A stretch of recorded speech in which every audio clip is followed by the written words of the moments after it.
እዞያ ታርፎ ጋሽ ፑፕሊዮስ ቤት ገብቶ በሰላም ከብርድ እንተርፋለን ብሎ የሚገርማችሁ ነገር የጋሽ ገባ ሲል የጋሽ ፑፕሊዮስ አባት ታመዋል። እንግዲህ ይቅርታ በዚህ ሰዓት እንትን ማለት እንጂ መጽሐፉ ስለሚለው ትኩሳት አለባቸው ደግሞ ተቅማጥ አለባቸው ይላል። ምን ማድረግ አይቻልም። እንግዲህ ወደ መጸዳጃ ሲመላለሱ ምንድነው እኚህ ሰውዬ አለ። በቃ ምንድነው ፕሮብሌም አለ አላቸው። አዎ በጣም ከፍተኛ ፕሮብሌም ነው ያለው። ከእጁን ጫንና ከዚህ በኋላ መመላለስ። አሜን። ጳውሎስ ያንዳንድ ሻየሻታረል ገና ትናወጫለሽ። አሁን እንደዚህ በአብዛኛው አገልጋዩን እኛ ሀገር እንደዚህ ነው። ትቀምሻለሽ ምናምን ይላል። አንቺ በዛው ድምፅ አልቀምስም ብለሽ ማለት ነው። ያንዳንድሽ ቅድም አልሰማልሽ መልእክቴን እግዚአብሔር ሰው እንደሆንኩ አሁን ታያላችሁ።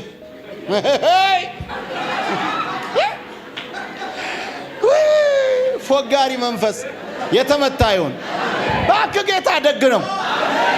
መጽሐፍ ቅዱስ የያዛችሁ ሰዎች የሐዋርያት ሥራ ምዕራፍ 23 ቁጥር 11 እንዲህ ይነበባል ክፍሉ። በሚቀጥለውም ሌሊት ጌታ አጠገቡ ቆሞ ጳውሎስ ሆይ አይዞህ፣ በኢየሩሳሌም እንደመሰከርህልኝ በሮምም ደግሞ ልትመሰክርልኝ ይገባሃል አለው። እደግመዋለሁ። በሚቀጥለውም ሌሊት ጌታ በአጠገቡ ቆሞ ጳውሎስ ሆይ አይዞህ፣ በኢየሩሳሌም እንደመሰከርህልኝ በሮምም ደግሞ ልትመሰክርልኝ ይገባሃል አለው ይላል። ክብር ለኢየሱስ ይሁን። እንግዲህ መቼም ይሄ ቃል የተነገረው ተራ ቦታ እንዳልሆነ በአይሁድ ሸንጎ መካከል ቆሞ በብዙ አጣብቂኝ ውስጥ በብዙ ነገር ውስጥ እያለ የመጣለት መልእክት ነው። አይዞህ። ያ ብቻ ደግሞ አይደለም። በጣም ይገርመኛል። አይዞህ በቃ በጣም አይዞህ የሚባል ሰው ምን አይነት እንደሆነ ይገባቸዋል። ምን አይነት አይዞህ የሚባል ሰው፣ የተመቸው ሰው፣ የደላው ሰው፣ በጣም አሪፍ ቦታ ያለ ሰው አይዞህ አይባልም። አይዞህ የሚባል አንድ ነገር ውስጥ ያለ ነው። ጳውሎስ ያለበት ሁኔታ እንደዛ ነው። አይዞህ ደግሞ በሌሊት ነው ማለት በሌሊት ነው። በሌሊት ሰው በማይናገርበት ኢቭን ሊነጋጋ አይደለም የወፎች ድምጽ የሚሰማበት በሌሊት ምንም በሌለበት ሌሊት ላይ በጣም የሚደርቅ ነው። ክብር ለኢየሱስ ይሁን። ራሱ ጌታ አጠገቡ ምን ብሎ ቆሞ ጳውሎስን አይዞህ፣ ሃሌሉያ፣ በኢየሩሳሌም እንደመሰከርክልኝ በሮምም ደግሞ ልትመሰክርልኝ ይገባሃል። አሜን። ምን ይላል? ይገባሃል። ይህንን ቁጥር 11 ላይ ነው የተናገረው። ቁጥር 11 ላይ በአራት ነጥብ ይዘጋውና ቁጥር 12 ላይ እንደዚህ ይላል። በነጋም ጊዜ ያ ጌታ የተናገረበት ሌሊት በነጋም ጊዜ በ1954 በጠባም ጊዜ ይላል። በነጋም ጊዜ አይሁድ ተሰብስበው በማሴር ጳውሎስን እስኪገድሉት ድረስ እህል ውሃ ላለመቅመስ ተማማሉ። 4 ነጥብ። በዚህ ሴራ የተማማሉት ከ40 በላይ ነበሩ። 4 ነጥብ። እነርሱም ወደ ካህናት አለቆች ወደ ሽማግሌዎች ሄደው እንዲህ አሉ፣ ጳውሎስን ሳንገድል እህል ላለመቅመስ ጽኑ መሐላ አድርገናል። 4 ነጥብ። እንግዲህ እናንተ ከሸንጎ ጋር ሆናችሁ ስለ ጉዳዩ ትክክለኛ የሆነ ተጨማሪ መረጃ ከእርሱ እንደምትፈልጉ አስመስላችሁ ጳውሎስን ወደ እናንተ እንዲሰደው የጦር አዛዡን ለምኑት፣ እኛም ገና ወደዚያ ሳይደርስ ልንገለው ዝግጁ ነን። ምን አይነት ድንቅ ቃል ነው ዛሬ የምንካፈለው። ኢየሱስ ክርስቶስ ጌታ ነው። ሃሌሉያ። ጌታ አጠገቡ ቆሞ በኢየሩሳሌም እንደመሰከርክልኝ በሮም በቄሳር ፊት ልትመሰክርልኝ ይገባሃል ብሎ ተናግሯት በዚህ አይነት እንዲህ አይነት አስደናቂ ንግግር፣ እንዲህ አይነት አስደናቂ ድምፅ፣ እንዲህ አይነት አስደናቂ ትንቢት፣ እንዲህ አይነት አስደናቂ መልእክት፣ እንዲህ አይነት አስደናቂ ራእይ በሉት። ስንቶቻችንን ከሚያስደንቁ ንግግሮች በኋላ የሚያስደንቁ ሰልፎች የተነሱብን። ዛሬ መልእክት አለኝ። በጣም ብዙዎቻችን ነፃ የምንወጣበት እንደ ግለሰብ፣ እንደ ቤተ ክርስቲያን፣ ኢቭን እንደ ሀገር ነፃ የምንወጣበት መልእክት አለኝ።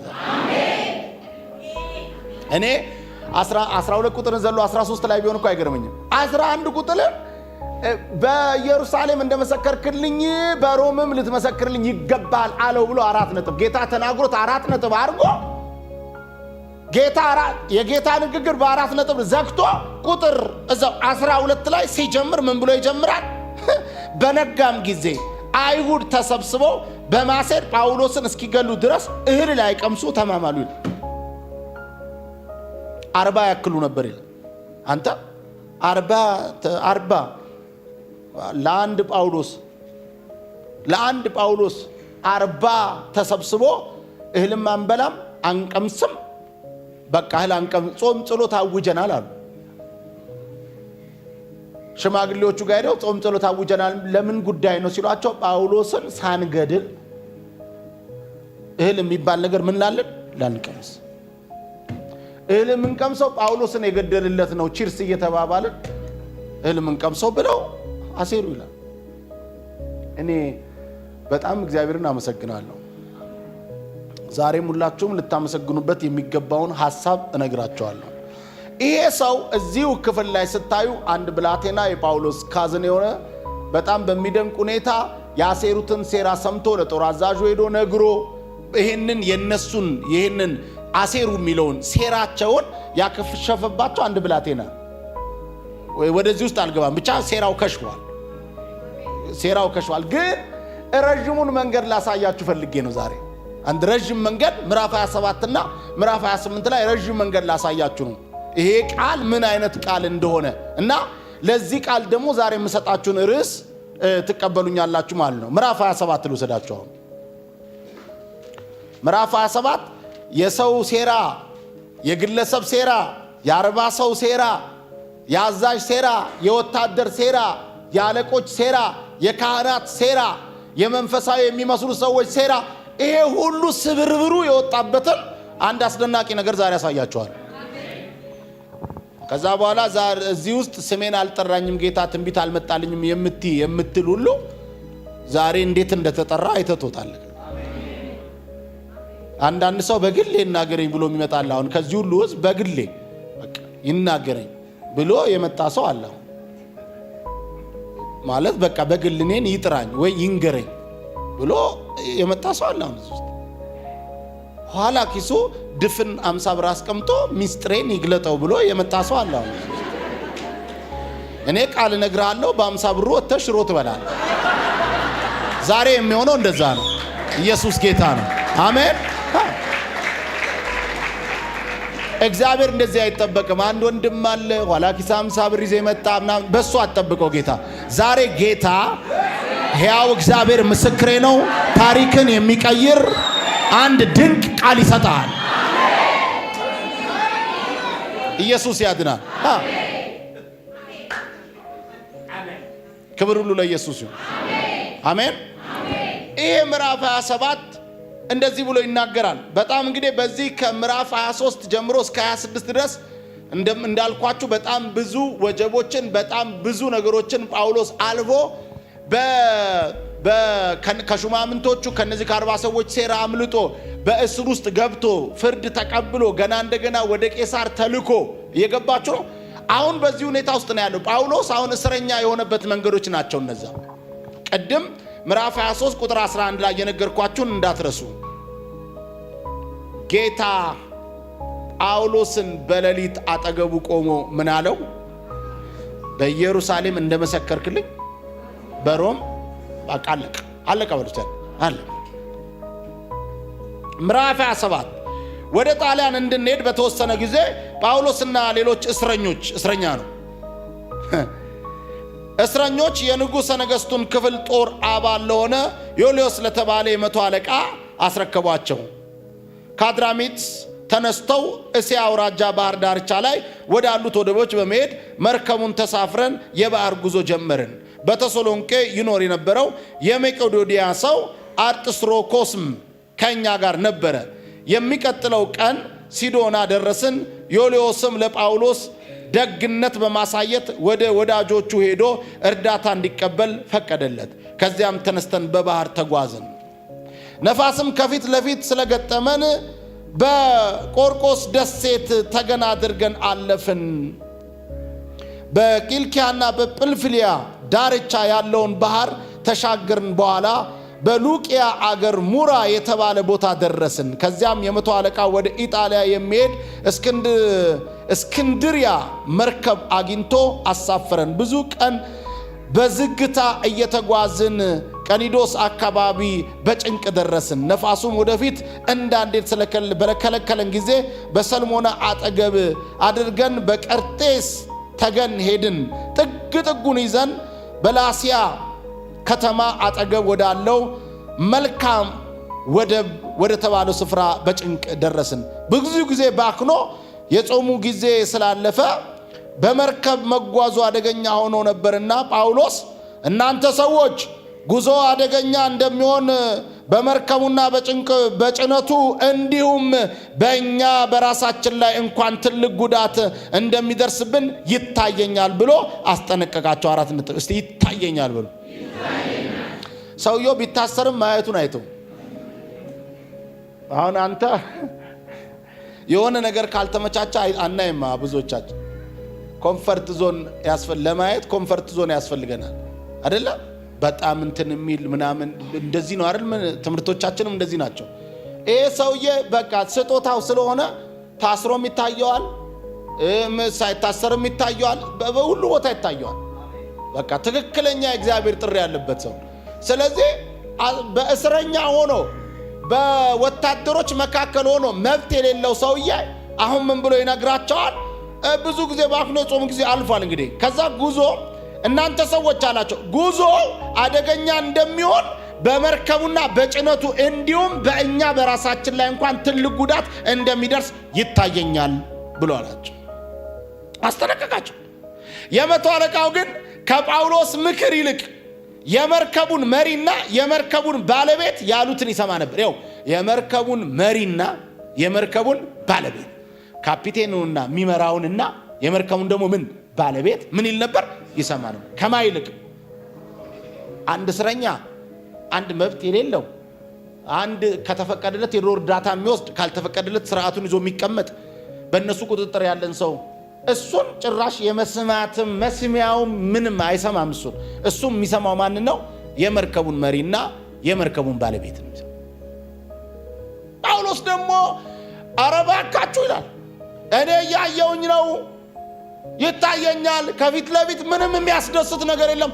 ደግሞ በመርከብና በያዝናቸው ቁሳቁስ ላይ ቢሆን ችግር የለም፣ በእኛም ላይ ነው፣ በሰውም ነፍስ ጭምር ላይ ነው። አረባካችሁ ማይስማ የለም፣ ሰሜ የለም።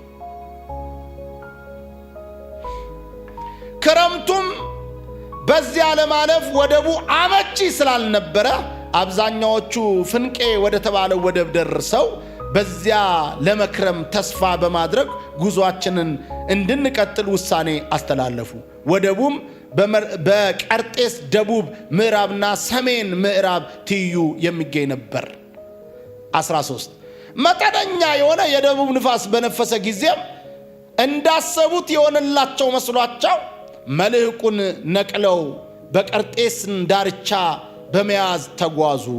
ብዙም ሳይቆዩ ግን ሰሜናዊ ምስራቅ የሚሉት ኃይለኛ አውሎ ንፋስ ከደሴቱ ተነስቶ ቁልቁል መጣባቸው። መርከቢቱም ማዕበሉ ስለተያዘች ወደ ንፋሱ ልትገፋ አልቻለችም። ስለዚህ መንገድ ለቀን በነፋሱ ተነዳን። ቄዳ በተባለው ትንሽ ደሴት ተገን አድርገን በማለፍ የመርከቧን ሕይወት አድን ጀልባ በብዙ ድካም ለማትረፍ ቻለን። ጀልባዋንም ወደ ላይ ጎትተን ካወጣት በኋላ መርከቧ እንዳትፈራርስ ዙሪያዋን በገመድ ጠምጥመው አሰሯት። በደንብ ስሙት፣ ይሄንን አሰሯት። ስርቲስ ከተባለው አሸዋማ ደለል ጋር ሄደው እንዳይላተሙ ስለፈሩም የመርከቧን ሸራ አውርደው እንዲሁ በዘፈቀደ እንድትነዳ አደረጉት። በዘፈቀደ ማዕበሉም ክፉኛ ስላንገላታን በማግስቱ ጭነቱ እያነሱ ወደ ባህር ይጥሉ ጀመር። በሦስተኛውም ቀን የመርከቧ ሸራ ማውጫና ማውረጃ መሳሪያ በገዛ እጃቸው ነቃቅለው ወደ ባህር ጣሉት። ብዙ ቀን ፀሐይንም ከዋክብትንም ማየት ስላልተቻለና ነፋስ ስለበረታብን ለመትረፍ የነበረን ተስፋ ሁሉ ተሟጠጠ። ሰዎቹ እህል ሳይቀምሱ ብዙ ቀን ከቆዩ በኋላ ጳውሎስ በመካከላቸው ቆሞ እንዲህ አለ። እናንተ ሰዎች ሆይ የነገርኳችሁን ይኸው የመርከቧ ይሄ ሸራ የሚባለው ሸራ ማለት እንደዚህ ሲወጥሩ በዚህ በኩል የሚወጥሩበት በዚህ በኩል የሚያደርጉበት ሸራ፣ እሱን በገዛ እጃቸው ማለት አሁን ሸክም ማቅለል ነው ብለው ሰብሰብ አድርገው አይናቸው እያየጣሉት። ያ ብቻ አይደለም፣ ጭነት የነበረውን እህል የሚበሉት ሁሉ ሳይቀር ጠቅላላ ጠራርገው ይጥላሉ። ያላደረጉት ነገር የለም። ክብደት ነው ብሎ ያሰቡትን ሁሉ ጥለዋል። የሰው ነገር የሚባለውን የሰው ተስፋ የሚባለውን ሁሉ ጨርሰው መትረፍ የሚባለው ራሱ ተሟጠጠ ከነሱ። አለቀ። በዚህ ሁኔታ ውስጥ ናቸው ያሉት። ይሄ ሁሉ ሲሆን ጳውሎስ እዛ ውስጥ አለ። ይሄ ሁሉ ሲሆን እሱን አልሰማ ብለው አሁን እንግዲህ እዚህ ጋር እንደዚህ ይላል። ሰዎቹም እህል ሳይቀምሱ ብዙ ቀን ከቆዩ በኋላ ጳውሎስ በመካከላቸው ቆሞ እንዲህ አለ። እናንተ ሰዎች ሆይ የነገርኳችሁን ሰምታችሁኝ ቢሆን ኖሮ ከቀርጤስ ባልተነሳችሁ፣ ይህ ጉዳትና ጥፋት ባልደረሰባችሁ ነበር። ባልደረሰብን ነበር አይልም ሰውየው። አሁን ክርስቲያን አገልጋይ አስብ፣ የሆነ ነገር ውስጥ ዝም ብለህ እየከተትክ እንትን አትበል። ጳውሎስ መሃላቸው ነው ያለው። ደረሰባችሁ ነው እያለ ያለው። የሁሉ ባልደረሰብን ምናምን አይልም። ሰውየው ገመድ ሲጥሉ እየተገረመ ነው። ይሄ እንትኑን ሸራውን ሁሉ ሲወረውሩ ይገርመዋል። ጭነቱን እያነሱ ወደ ባህር ሲጥሉ ይደነቃል፣ ይገረማል። በቃ ዝም ብሎ ይገረማል። ከዛ መጨረሻ ላይ ተስፋቸው ተሟጦ ነገሮች ሁሉ ምንም ነገር በቃ ምንም የሚጥሉትም የለም የሚይዙትም የለም። ኢቭን መሪ የሚባል ነገር የለውም። ለቀን ተነዳን ነው የሚለው። አሁን ይኸውላችሁ መሪ የለም፣ ባለቤትም የለም፣ ምንም የለም። አሁን ጳውሎስ ተነሳ። የነገርኳችሁን ሰምታችሁኝ ቢሆን ኖሮ ከቀርጤስ ባልተነሳችሁና ይህን ጉዳትና ጥፋት ባልደረሰባችሁ ነበር አለና ቁጥር 22 ላይ አሁንም ቢሆን አይዟችሁ። አይዞ የተባለ ሰው አይዟችሁ ይላል። አሜን ነው። አይዞ የሰማ ሰው አይዞሽ ይላል። ሃሌሉያ። ኪራራ ያወራም። ተበላ አይልም። አንዳንድ ሰው አስለቃሽ ነው የሚወደው። ለዚህ ነው ጌታ ኢየሱስ የመቶ አለቃውን ልጅ መምሩን አታርክም ልጅ ሞታለች ሲሉት እመን እንጂ አትፍራ ልጅ ተኝታለች እንጂ አልሞተችም ብሎ ወደ ቤት አልሄዱ። ቤት ሲወዱ አልቃሾች አገኙት አይደለም እያለቀሱ ወያሉ። ጌታ ደግሞ ቸር ነው። አይዟችሁ አለ፣ አታልቅሱ አላቸው ይላል። አየ ጌታ ኢየሱስ ለማስለቀስ ሰው ቤት ድረስ አይሄድም። አስለቃሽ አይደለም መቶ አለቃ ይዞ የመጣው አስነሺ ነው። አይሰማም ሰው ሳቁበት ይላል። ጌታ ኢየሱስ ግን ገብቶ አስነሳላቸው። ወገኖቼ እኔና እናንተ እውነት ክርስትናችን የገባን ከሆነ ጌታ ኢየሱስን ካወቅ ነው ከተረዳ ነው ሕያው እግዚአብሔር ምስክሬ ነው። እንደ አንዳንድ ቦታ ስንሄድ እኮ የትኛውን ይዘን መሄድ እንደ አንዳንድ ጊዜ እኮ እኛ እኮ በጣም እንገርማለን። ተመሳሳይ እኮ የምንሆንበት አለ። በጣም ተመሳሳይ እንሆናለን እኮ ተመሳሳይ። ኮማ ውስጥ ኮማ ውስጥ ነው ያለው ሲባል እኮ ሙዝና ብርቱካን ይዘን እንሄዳለን። ፌር እኮ አይደለም። ሰውየው ጭማቂ ቤት ያለው ይመስል። እውነቴን እኮ ነው። ኮማ ውስጥ ላለ ሰው እኮ ላንተ ማርቆስ ወንጌል ምዕራፍ 16ን የተነገረልህ ነው ይዘህ መሄድ ያለብህ እኮ። ያመነ የተጠመቀ ይድናል፣ ያመኑትን እነዚህ ምልክቶች ይከተሏቸዋል፣ እጆቻቸውን በድውያኖች ላይ ይጭናሉ፣ ድውያኖችም ይፈወሳሉ የሚለው። አዎ አንዳንዴ ከእውነት ማስተዋል ይመልስልን ጌታ። በሁለት ፌስታል ተሸክመህ ትገባለህ። ምን ኮማ ውስጥ ያለ ሰውዬ ምን ጨምቆ ይጠጣዋል፣ ይሸጠዋል፣ ምንድን ነው የሚያደርገው? አያችሁ እንትን ተቀላቅለን የምናደርጋቸውና በይሉንታ የምንሰራቸው ነገሮች አሉ። ኖ ውጣ ከይሉንታ። በውስጥ የተቀመጠው ጌታ ድንቅ የሚያደርግ ጌታ።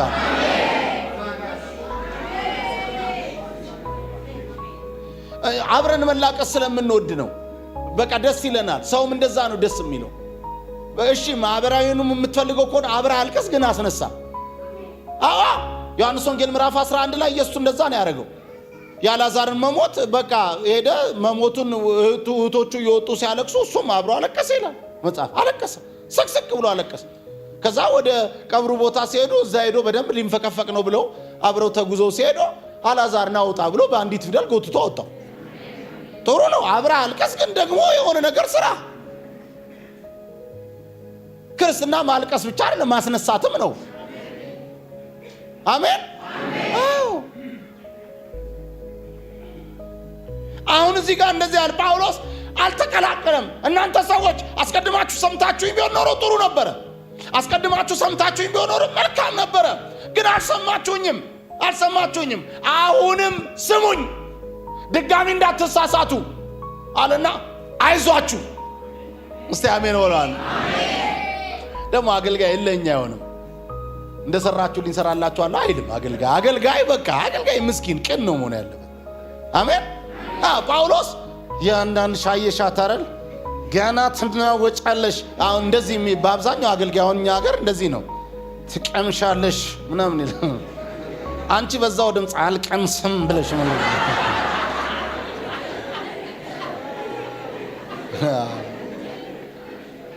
ማስፈራራት፣ ራሳችንን ሂሮ ማድረግ፣ ራሳችንን ላይ እንትን ማድረግ ምንም የለም። ጌታ ደግ ነው። አትፍሪ። ኢየሱስ ጌታ ደግ ቸር ነው። አሜን ነው።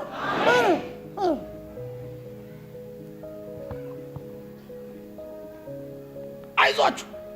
እኛ ብንሆን ያንዳንድሽ ቅድማል ሰማልሽ መልእክቴን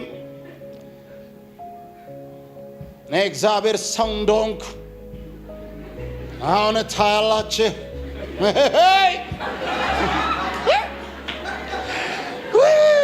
ፎጋሪ መንፈስ የተመታ ይሁን። እባክህ ጌታ ደግ ነው። የፈለግከውን አምጣ። ደግ ነው፣ ቸር ነው። ሰውን ሁሉ በኩል የሚያይ ለሰው ልጆች ሁሉ አንድ ልጁን የሰዋ ሃማ ቻራባሲያናስ። እኔም ማምነው እንደዛ ነው። አይኖ አበሾች የሚያስፈራራ ነገር እንወዳለን። ግን አበሻ የሚያስፈራራ ነገር ስለሚወድ ብለን አስፈራሪ እንድንሆን የጌታ ፈቃድ አይደለም። ጌታ የማይወደውን አናረግ። ጌታ ሕዝቤን አጽናኑ ነው የሚለው። አጽናኑ። እንደውም ይደግመዋል። ኢሳይያስ አንብቡት ቁጥር 1 ላይ አጽናኑ ይላል አምላካችሁ ነው የሚለው። ለማጽናናት የተጠራን ወንጌላውያን ነን፣ የምስራች ተናጋሪዎች ነን። ኢየሱስ ጌታ ነው። አሜን። የለንም ይደፋል፣ ይገለብጣል። የለንም። ለምንድን ነው የምትደፋው? እሱ በመስቀል ተደፍቶል። የለን ዋይናት። አይዟችሁ። አሜን ነው። አይዟችሁ።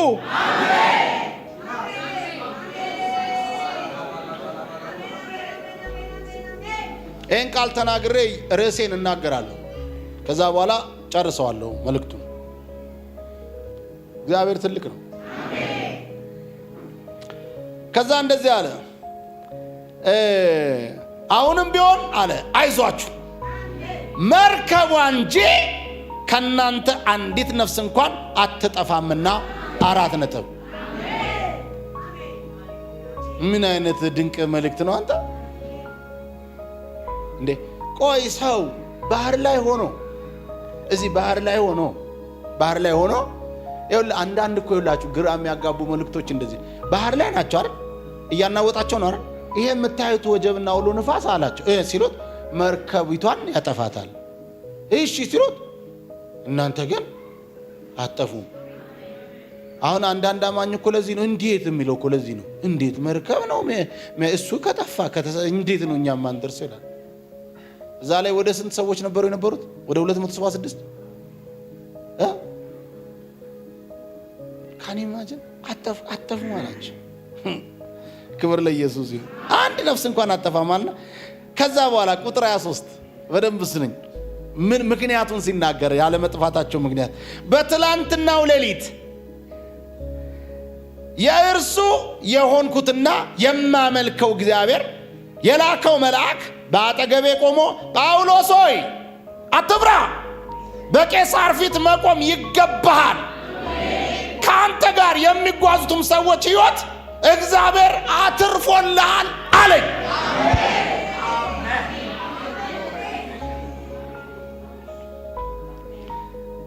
እኔ እኮ እንደው በጌታ ፊት ነው ነገራችኋል። መጽሐፍ ሳነብ ወይም ሳጠና በቢሮ ወይም በቤቴ አሁን ከምታዩኝ በላይ ነው መሆኑ። እገረም ለብቻዬ ነው እገረም እና የሆነ አንድ ሰው ማግኝቼ ጉባኤም ማግኝቼ እንዴት እንደማካፍለው ነው የሚጨንቅ። በጣም ነው ይህ ቃል የሚያስደንቀኝ። በጣም አሁን ምዕራፍ 23 ላይ ነግሬያቸዋል። ራሱ ጌታ አጠገቡ ቆሞ ጳውሎስን ምን ብሎታል? አይዞህ አትፍራ፣ በኢየሩሳሌም እንደመሰከርክልኝ በሮም ልትመሰክርልኝ ይገባልና አለው። 4 ነጥብ። እስቲ አሜን ብሎ አሜን። አሁን ጌታ ጨርሷል። እስቲ ጌታ ጨርሷል። አሁን ደግሞ መርከቧ ተሰባብራ ከሱ ጋር ያሉ 276 የሚያክሉ ሰዎች አብረው ሊጠፉ ባሉበት ሁኔታ ላይ አሁን ደግሞ ሌሊት የጌታ መልአክ መጣና አጠገቡ ቆሞና ጳውሎስ አለው ሲል አትፍራ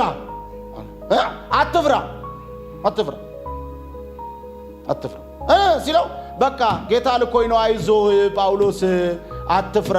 ያው ሲጻፍ እዚህ ጋር እና እኔ ግን ንግግሩ እንዴት ነው መልአኩ እንዴት እንደነገረው ገብቶኛል። ምን ነው ጳውሎስ ሆይ አትፍራ፣ እኔ ካንተ ጋራ ነኝ፣ በቄሳር ፊት ለፊት ልትመሰክርልኝ ይገባሃል። ደግሞ አንተ ብቻ አይደለም ካንተ ጋር የሚጓዙትም ሰዎች ሁሉ የአንዲት ነፍስ እንኳን አትጠፋም ብሎ ነገረው ለጳውሎስ። ጳውሎስ የዚህ ሰዓት እስኪ ነጋን ይጠብቅ በቃ እንደ አዲስ በቃ ሌሊቱን ተቀጣጥሎ ከዛ በኋላ ሲነጋ ቀጥታ መጣ እነሱ ጋር። ይኸው እየተናወጠ ነው አንዴ ደፋ እያረጋቸው በቃ መግቢያቸው ተስፋ የተቆረጠበት ሰዓት ላይ ጳውሎስ እንዲህ እያለ መጣ። እንዲህ እየወሰደው እንዲህ እያዳፋው መጣ። እንዲህ ቆሞ እንዳይመስል ፑልፒት ሰጥቶት እንዳይመስል ማዕበሉ እያጋጨው መሃላቸው መጣ። 276 ሰዎች ጋር ሰላም አደራችሁ። አዎ በሉ እንግዲህ ብዙ ቀናችሁ ነው፣ እህል ከበላችሁ ብሉ ዛሬ በዚህ ሁኔታ ውስጥ። አዎ ብሉ። አንተ ብሉ እዚህ ውስጥ አይመጣም እኮ እንዴ! ብሉ እንዴት በዚህ ውስጥ መልእክት ሆኖ ይመጣል? አሁን ክርስቲያን እኮ ለዚህ ነው አይገባውም። አንዳንድ እዛ ውስጥ የነበሩ ሰዎች ሊሉ የሚገባቸውን ሳስብ ምን እንደሚሉ ታውቃላችሁ? አሁን የመብላት ጊዜው ነውን? አዎ አንዳንድ ጴንጤዎች አሉ በቃ እንደዚህ ነው። አሁን የምናመሰግንበት ጊዜ ነውን? አሜን። አዎ ነው። በማዕበል ውስጥ በወጀብ ውስጥ እስኪመቸን ጊዜ ልንጠብቅ ነው። በማይመች ሁኔታ ውስጥ እግዚአብሔር ይመለካል።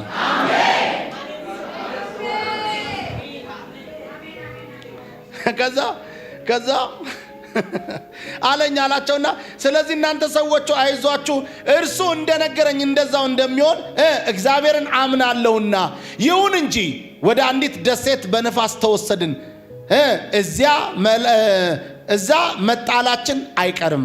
ከዛስ በ14ኛው ሌሊት አድሪያ ባህር ላይ ከወዲያ ወዲህ ስንንገላታ እኩለ ሌሊት ገደማ መርከበኞች ወደ መሬት የተቃረቡ መሰላቸው ይላል።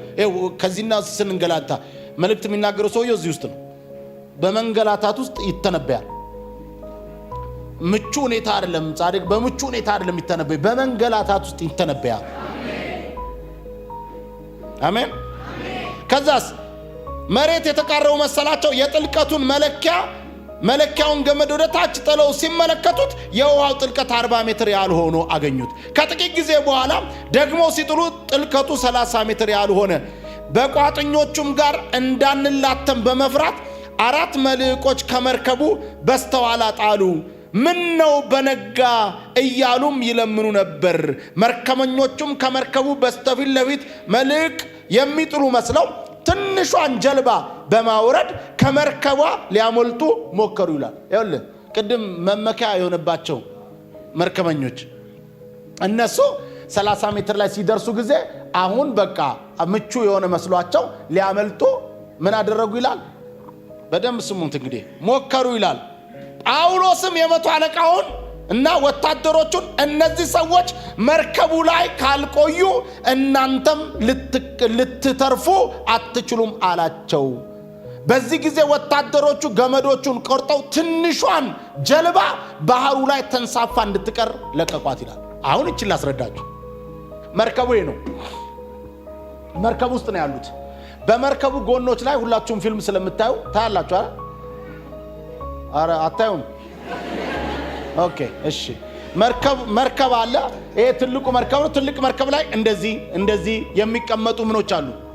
ትንንሽ መርከቦች አሉ፣ ታንኳዎች ምንድናቸው? በአደጋ ጊዜ እንትን የሚባሉ በእነሱ ነው ሰው የሚተርፍ። አሁን መርከበኞቹ ጠቅላላ እነዛ መመኪያ የነበሩ መርከበኞች ጠቅላላ የሚያዩ መስለው ላጥ ብለው ሄደው ከመርከቡ ላይ ይሄንን ፈቱት። ማለት ይሄ መርከቡ አይደለም፣ ባህሩ ዛር ላይ መርከቡን ፈቱትና ባህሩ እዚህ ጋር ሆነ ማለት ባህሩ ላይ አሁን በገመዱ ወርደው ባህሯ ላይ እዛች ታንኳዋ ላይ አድርገው ነው የሚበሩት ማለት ሊጠፉ ማለት። ጳውሎስ አያቸውና ለወታደሮቹ ሄደና ይኸውላቸው አላቸው። ጳውሎስ ምቀኛ አይደለም፣ ግን በዛ በመትረፊያው እንደማይተርፉ ያውቃል። ይኸውልህ አንዳንድ ሰው ለብቻው መትረፍ ይፈልጋል። አትተርፍም ለብቻ። ይኸውልህ እግዚአብሔር ምስክሬ ነው፣ የሚያተርፍ ምን እንደሆነ ዛሬ ያሳያለሁ። አሁን ጳውሎስ ምንድነው የሚላቸው? የምንተርፍበት ሁኔታ ስላለ አይደለም፣ የሚያተርፈንና እኛን ሁላችንም ከዚህ ማዕበል እንድንወጣ የሚያደርገው የተናገረኝ ቃል ነው። አንድ ሰው ጮሆ ቃል ያደርሳል ይበልስ። የዛሬ የመልእክቴ ርዕሴ ነው ቃል መርከብ አይደለም የሚያደርሰው። ትንንሿ መርከብ አይደለችም የምታደርሰው። በመርከብ ላይ ያለ መርከብ አያተርፍም። ትልቁ መርከብ አስተማማኝ ካልሆነ ከትልቁ መርከብ የወጣች እንዴት ታንኳ አስተማማኝ ትሆናለች? አንተ ሰው የምስራች አለኝ። ትልቁ የእግዚአብሔር ቃል ያደርሳል።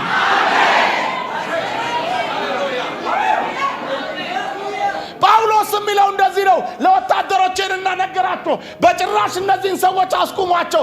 በጭራሽ እነሱም ሆነን እኛም የምንተርፈው በዚህ ሁኔታ አይደለም፣ በዚህ ሲስተም አይደለም፣ በራሳችን ቴክኒክ አይደለም፣ በራሳችን ሩጫ አይደለም፣ በብልጠት አይደለም፣ በጥበብ አይደለም፣ በቴክኒክ አይደለም፣ በኃይል አይደለም፣ በችሎታ አይደለም። የምንተርፈው በእግዚአብሔር ቃል ነው። ጩና ቃል ያደርሰኛል በሉ።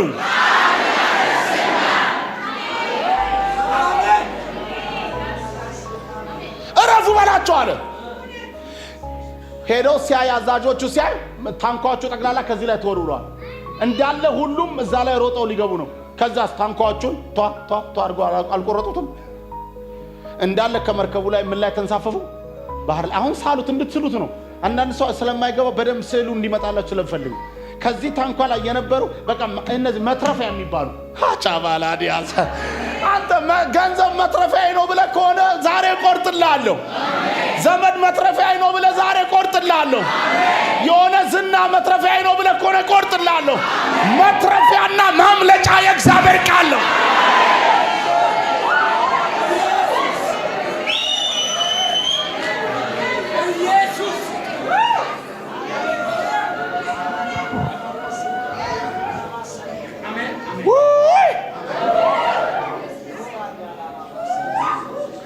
ቃል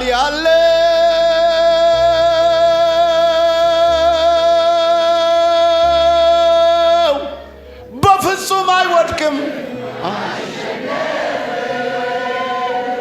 ቃል ያለው ኪዳን ያለው ማቀው ይሄንን ነው።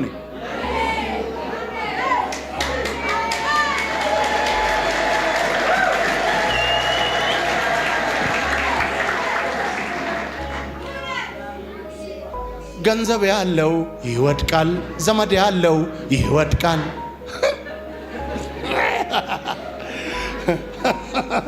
አም ሶሪ ይወድቃል።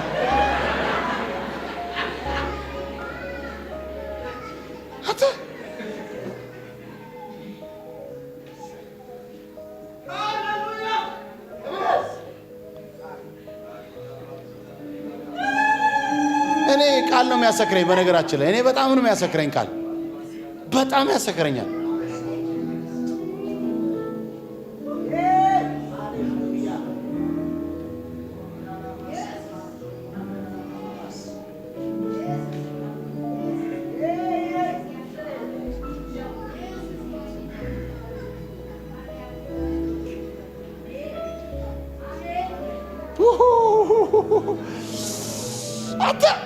እኔ ሁላችሁ በጣም ብዙ አይነት መርከቦችን ስለማውቅ በጣም ጃይንት የዓለማችን ግዙፍ መርከቦችን አይቻቸዋለሁ። ከነ መኪናችሁ ገብታችሁ መኪና ፓርክ አድርጋችሁ የምትወጡባቸው ባለ ረዣዥም ፎቆች በጣም ትልልቅ፣ እናንተም ከኔ የተሻለ ናውዴስ በደንብ ታውቃላችሁ ብዬ አስባለሁ። አንተ እላያቸው ላይ ያለ የመትረፊያ በቃ የመትረፊያ ታንኳ የጉድ እኮ ነው እላያቸው ላይ ተለጠፈ። አራገብ ጳውሎስ የሚላል ቆርጠው ጣሉት። በቃ እያዩት መትረፊያ የሚሉት ሲንሳፈፍ አዩት መርከብ ላይ ሆኖ። ዛሬ ጌታ የምትተማመንበት ነገር ካለ እንዲየው እሱ አንተን የማትረፍ ብቃት የለም። በዚህ በትልቁ መርከብ ያልተረፍክ በሱ ትተርፋለህ። እና ጳውሎስ ያስደስተኝ ለዚህ ነው። ንገረ በጭራሽ እነሱም እኛም ሁላችንም የሚተረፈው በቃል ነው። ስለዚህ እነዚህን ሰዎች አስቁም አለው። በቃ የተወረወሩ ስለነበሩ ገመዶቹ ቆረጣቸው። ታታታታታ በቃ አይናቸው እያየ መትረፊያቸው ተንሳፈፈ። የክፉ ቀኔ ምን ይላል መሰላችሁ? ትንሿ ጀልባ በመውረድ ከመርከቧ ላይ ያመልጡ ሞከሩ ይላል ጳውሎስ። የመቶ አለቃውና ወታደሮቹን እነዚህ ሰዎች መርከቡ ላይ ካልቆዩ እናንተም ልተርፉ አትችሉም አላቸው። አሁንም እናንተም ነው የሚላቸው። እሱ ምን እርግጠኛ ነው? እሱ ሰውየው ቃል ይዟል። በቃ እርግጠኛ ነው። በቃ ኢየሱስ ጌታ አትችሉም አላቸው። በዚህ ጊዜ ወታደሮቹ ገመዱን ቆርጠው ትንሿን ጀልባ ባህሩ ላይ ተንሳፋ እንድትቀር ለቀቋት ይላል። ልክ ሊነጋጋ ሲል ጳውሎስ ሁሉንም ምግብ እንዲበሉ እንዲህ ሲል ለመናቸው። 14 ቀን ሙሉ ልባችሁ ተንጠልጥሎ ምንም ሳትቀምሱ ጦማችሁን ሰነበታችሁ። ስለዚህ ስለሚያበረታችሁ ሩቅ አሁን አላ በቃ ጊዜ ስላል ስለሚያበረታችሁ አሁን እህል እንድትቀምሱ ለምናችኋለሁ። ከናንተ መካከል ከራሱ ጠጉር አንዲት እንኳን የሚነካት ማንም የለም። አሜን አላቸውና ይህንን ካለ በኋላ እንጀራ ይዞ በሁሉም ፊት እግዚአብሔርን አመሰገነ፣ ቆርሶም ይበላ ጀመር።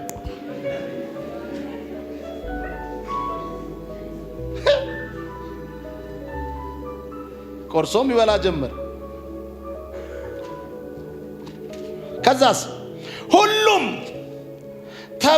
ተበረታቱና እንጀራውን ራሳቸው ወስደው በሉ። በመርከቡም ላይ በአጠቃላይ 276 ሰዎች ነበርን። በልተውም ከጠገቡ በኋላ ስንዴውን ወደ ባህር በመጣል የመርከቡን ክብደት አቃለሉ። ስሙ እንግዲህ አሁን ሌላ ንጋት፣ አራተኛ ንጋት። በነጋም ጊዜ ወደ የብስ መቅረባቸውን አላወቁም ነበረ። ሳታውቅ ነው የምትደርሰው። አላወቁም ነበር። ነገር ግን ዳሩን አሸዋማ የሆነ የባህር ሰርጥ አይተው ቢቻላቸው መርከቡን ገፍተው ወደዚያ ለማድረስ ወሰኑ። ከዚያም መልቆቹን ቆርጠው ባህር ውስጥ ጥለው ሄዱ። የመቅዘፊያውንም ገመድ በዚያው ጊዜ ፈቱ። የፊተኛውንም ሸራ ለነፋስ ከፍ አድርገው ወደ ባህሩ ዳርቻ አቀኑ። ነገር ግን መርከቧ ከአሸዋ ቁልቁል ጋር ተላትሞ መሬት ነካ። የፊተኛው ክፍልም አሸዋ ውስጥ ተቀርቅሮ አልነቃነቅ አለ። የኋላኛው ክፍሉም በማዕበሉ ክፉኛ ስለተመታ ይሰባበር ጀመር። ቁጥር 42 ወታደሮቹም ከእስረኞች ማንም ዋኝቶ ለማምለጥ ቢሞክር ለመግደል ተስማሙ። ተመልከት እንግዲህ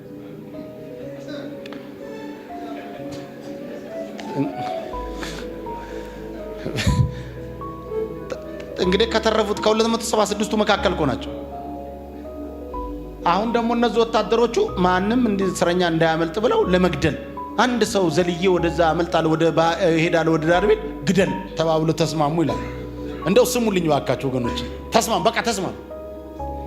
የመቶ አለቃው ግን ጳውሎስ እንዲተርፍ ስለፈለገ ማጃ ብራዳ ሀጋባስ ቃል ያለው ሰውዬ፣ ጌታ የተናገረው ሰውዬ መቶ አለቃው እኮ ነው። ጳውሎስ ከእስረኞች መካከል ነው። ግን የመቶ አለቃው ግን ጳውሎስ እንዲተርፍ ስለፈለገ ምንም እኮ አይደለም፣ ቃል ካለብህ አረመኔ የሚባለው መቶ አለቃ እንድትተርፍ ይፈልጋል።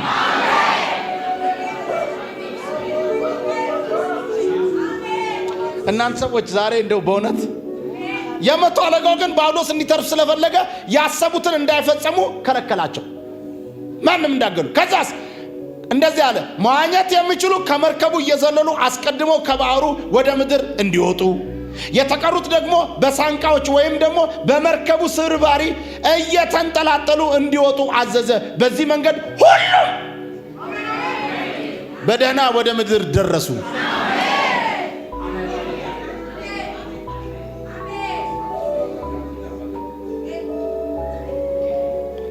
አይገርምም?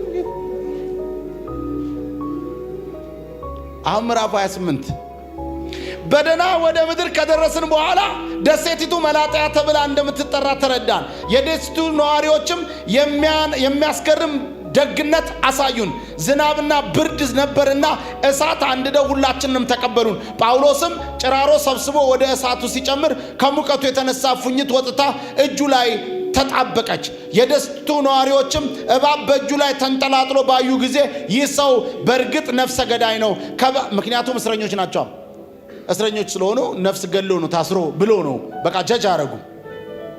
ከዛ ተንጠላጥላ ባዩ ጊዜ ይህ ሰው በእርግጥ ነፍሰ ገዳይ ነው፣ ከባህር ቢያመልጥ እንኳን የፍርድ አምላክ በሕይወት እንዲኖር አልፈቀደለትም ተባባሉ። ጳውሎስ ግን እባቢቱን ወደ እሳቱ አራገፋት፣ ቃል ያለው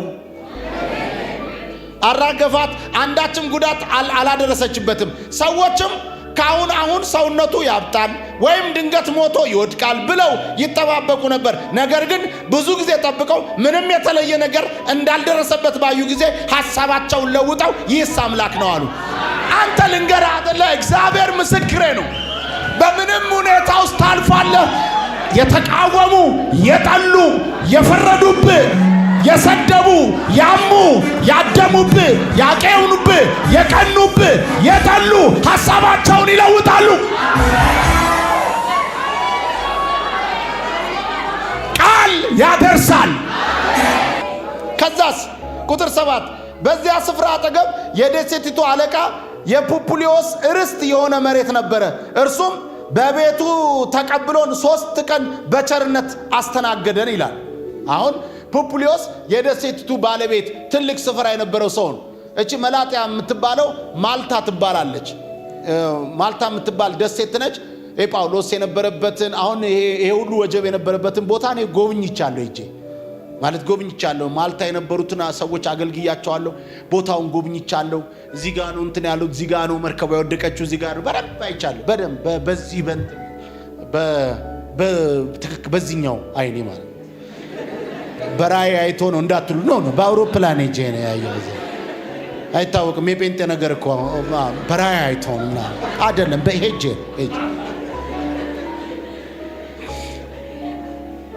በደንብ ስሙ። እንግዲህ አሁን እንደ እውነት ጌታ እኮ ቸር ነው ታውቃላችሁ። ከዛ ጋሽ ፑፕሊዮስ 3 ቀን ተቀብሎ በቸርነት አስተናገደናል። እነዚህን ሰዎች በቃ ጳውሎስን ሲያው በሱ የተሰራውን ስራ ሲያው ይሄ እግዚአብሔር ሰው ነው አለ። በቃ የሚገርም ሰው ነው፣ ቸርነት እናርግለታል። አንተ ለእግዚአብሔር ሰዎች ቸርነት ይደረጋል። አሜን በሉ። ይሄ ስርዓት ያጣውን አካሄድ ነው እንጂ ማንስማማው ክብር ለሚገባው ክብር እንሰጣለን። አሜን ነው። የሚያገለግሏችሁ እጥፍ ክብር ይገባቸዋል ይላል። እኔ በዚህ አምናለሁ። ግን ይሄ አጉል ቅጥ ያጣውን እኔ አልወደውም። ይሄም እንትን የሚንከባለለውን ነገር አልወደውም። እኔ መንፈቅፈቅ አልወድም። ግን ስርዓት ያለው አግባብ ያለው መከባበር ደስ ይላል። ይሄ እንትኑን ግን አልወድም። እንትና ሌላውን ነገር ደስ አይለኝም። ክብር ግን ይገባቸዋል። ፑፕሊዮስ አከበራቸው። በቤቱ ተቀብሎ አስተናገዳቸው ነው ጳውሎስን። ጳውሎስ 3 ቀን ሪላክስ አድርጎ አንተ ከባህር ወርደው አይደለ የአዛዥ ኃላፊ በቃ ባለርስት እኮ ነው። የከተማዋ ዋና ሰው ነው ጋሽ ፑፕሊዮስ። በቃ ጋሽ ፑፕሊዮስ ቤት ሪላክስ 3 ቀን አንተ። ከዛ 3ኛው ቀን ላይ ጳውሎስ አንድ ነገር አሰበ። በደንብ ስሙኛው የሚገርም ነው ታውቃለህ። አስተናገደንና 8 ላይ የፑፕሊዮስም አባት በትኩሳት በተቅማጥ ሕመም ተይዞ ተኝቶ ነበረ ይላል። ጳውሎስም ሊጠይቀው ገብቶ ከጸለየለት በኋላ እጁን ጭኖ ፈወሰው። እስቲ አሜን ብሎ አንተ ጳውሎስ የሚባል ሰውዬ ይኸውልህ ቃል ካለ እኮ ሟርቱ፣ ድግምቱ፣ ወሬው፣ ሐሜቱ፣ ትችቱ፣ ስድቡ ሁሉ ያልፍና የፈውስ አገልግሎት ትጀምራለህ። ሰውዬ ተርፎ ጋሽ ፑፕሊዮስ ቤት ገብቶ በሰላም ከብርድ እንተርፋለን ብሎ የሚገርማችሁ ነገር የጋሽ ገባ ሲል የጋሽ ፑፕሊዮስ አባት ታመዋል። እንግዲህ ይቅርታ በዚህ ሰዓት እንትን ማለት እንጂ መጽሐፉ ስለሚል ነው። ትኩሳት አለባቸው ደግሞ ተቅማጥ አለባቸው ይላል። ምንም ማድረግ አይቻልም። እንግዲህ አሁን አንዳንድ ሰው እንትን ይሄ በጉባኤ ይነገራል። ይሄው መጽሐፍ ነው እኔ አይደለም መጽሐፍ ነው ያልኩት። በቃ ታመዋል ሰውየው። ጳውሎስ በየደቂቃው ወደ መጸዳጃ ሲመላለሱ ምንድነው እኚህ ሰውዬ አለ። በቃ ምንድነው ፕሮብሌም አለ አላቸው። አዎ በጣም ከፍተኛ ፕሮብሌም ነው ያለው። ከእጁን ጫንና ከዚህ በኋላ መመላለስ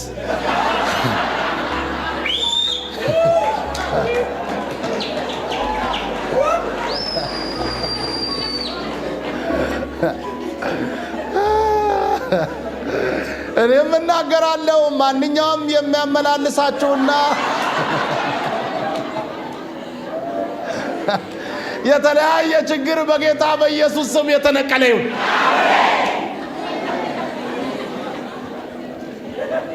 ሃሌሉያ። መጽሐፉ ነው እንግዲህ እኔ አይደለም መጽሐፍ የሚለው እንላለን፣ ያላለውን ነው ማንለው፣ ግን አልደግሞም። ከፈወሰስ በኋላ ቁጥር 9 ላይ ስሙ እንግዲህ ይህም በሆነ ጊዜ በደሴቲቱ የነበሩ ሌሎች ሕመምተኞች እየመጡ ተፈወሱ። አሜን አትሉም እንዴ?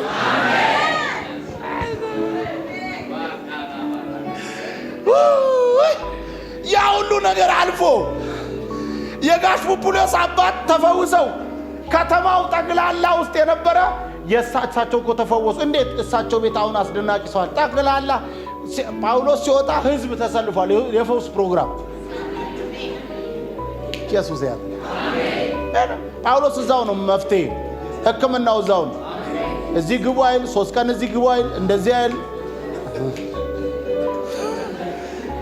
እዛው ነው ተፈወስ። ሁሉም እየመጡ መፈወስ ነው። በቃ መጥቶ ሳይፈወስ የሚመለስ የለም። ቃል ያለው ሰው ከራሱ ተርፎ ለሌሎች በረከት ይሁን።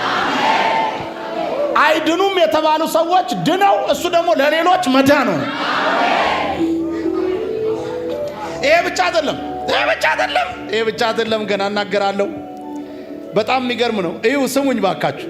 እጁን ጭኖ ፈወሰ። ይህም በሆነ ጊዜ በደስቱ የነበሩ ሌሎች ሕመምተኞችም እየመጡ ተፈወሱ፣ እኛንም በብዙ መንገድ አከበሩን።